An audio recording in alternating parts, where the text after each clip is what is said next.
Karma to Christ ministries आपका स्वागत करती है। आइए हम परमेश्वर के वचन पर चर्चा करें। आज का वार्तालाप का शीर्षक है उठो और लड़ो। आज के बाइबल छंद है प्रकाशित वाक्य अध्याय 3 वचन 2।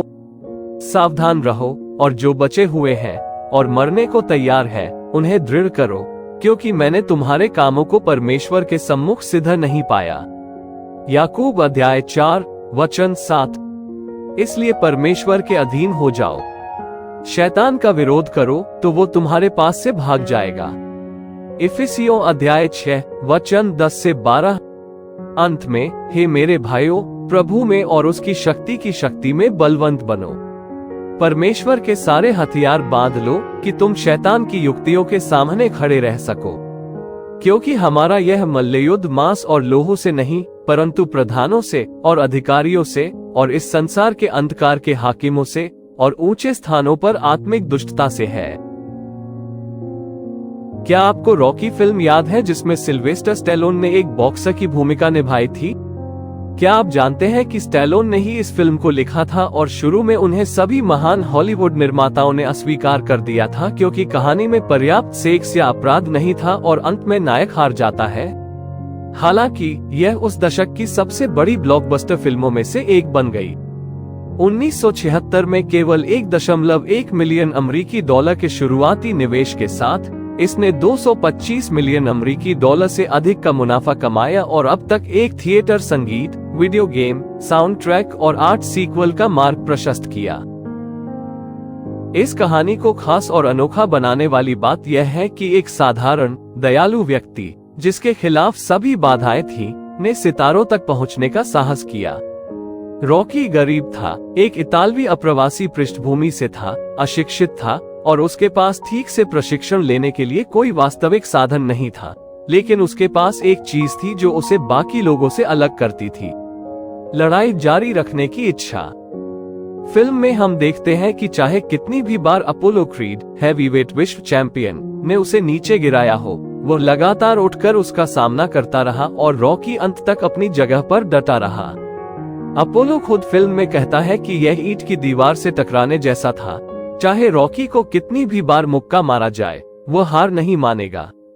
अंत में भले ही अपोलो लड़ाई जीत जाता है, लेकिन रॉकी को भीड़ द्वारा उठाया जाता है और इतने महान प्रतिद्वंद्वी के प्रतिरोध के लिए उसकी प्रशंसा की जाती है। यही वो है जो हमें शैतान द्वारा हमारे खिलाफ फेंकी जा रही सभी चीजों का सामना करते समय करने की आवश्यकता है। चाहे हम जीवन में किसी भी स्थिति से गुजरें, यीशु में हमें प्रतिरोध करने, लड़ने और रॉकी के विपरीत विजयी होने के लिए आवश्यक सब कुछ दिया गया है। हाँ, हमें कुछ मुक्के खाने होंगे, लेकिन हम पीछे नहीं हट सकते क्योंकि हमारी ताकत और प्रतिरोध ही कठिन परिस्थितियों का सामना करने वाले दूसरों के लिए आशा लेकर आएगा। प्रार्थना के माध्यम से आध्यात्मिक रूप से लड़ना शुरू करें और आप प्राकृतिक रूप से जीत देखेंगे। बॉब गेस्ट ने ये कहा, हो सकता है कि आप अपने और अपने परिवार के लिए नरक के द्वार पर गए हो और वापस आए हो, लेकिन आप जीतने जा रहे हैं। आप एक दुर्जेय प्रतिद्वंद्वी के साथ रिंग में हैं जो आपको नॉक आउट करना चाहता है। वो जानता है कि ईश्वर के पास आपके जीवन के लिए एक विशेष योजना है, लेकिन उसके पास उस पुरुष या महिला को नॉक आउट करने की शक्ति नहीं है जो प्रार्थना करता है और ईश्वर के करीब रहता है। आप एक पुनर्जीवित व्यक्ति हैं। आप अपने विश्वास में नवीनीकृत हो गए हैं और आप अपने विश्वासों में दृढ़ हैं। आज का विचार है, शैतान को पता नहीं है कि वो किसके खिलाफ है। शैतान को बताएं कि आप उसके सबसे बुरे सपने की छवि में बनाए गए हैं। आइए प्रार्थना करें। स्वर्गीय पिता, आप वादों के ईश्वर हैं, आशा के ईश्वर हैं, ईश्वर जो अपनी वाचा को निभाते हैं, ईश्वर जो दया में समृद्ध है, प्रतिशोध के ईश्वर, सत्य के ईश्वर और अधर्म से रहित। हम आपकी स्तुति करते हैं। हम आपको धन्यवाद देते हैं ईश्वर कि आपने शैतान का विरोध करने के लिए हमें पहले से ही हर हथियार प्रदान किया है। हम आपको धन्यवाद देते हैं कि हम उस रिंग में अपने प्रतिद्वंद्वी का सामना करते हुए अकेले नहीं खड़े हैं। आपका धन्यवाद कि आपने हमें यीशु मसीह के माध्यम से पहले ही विजयी घोषित कर दिया है।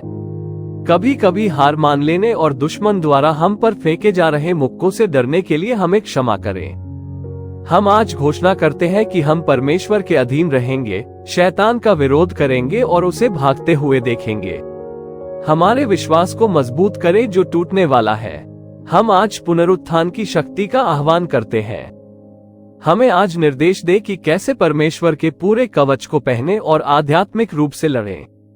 हमारे अब तक के कष्ट, हमारा प्रतिरोध और हमारी जीत उन लोगों के लिए आशा लेकर आए जो अभी परेशानियों का सामना कर रहे हैं।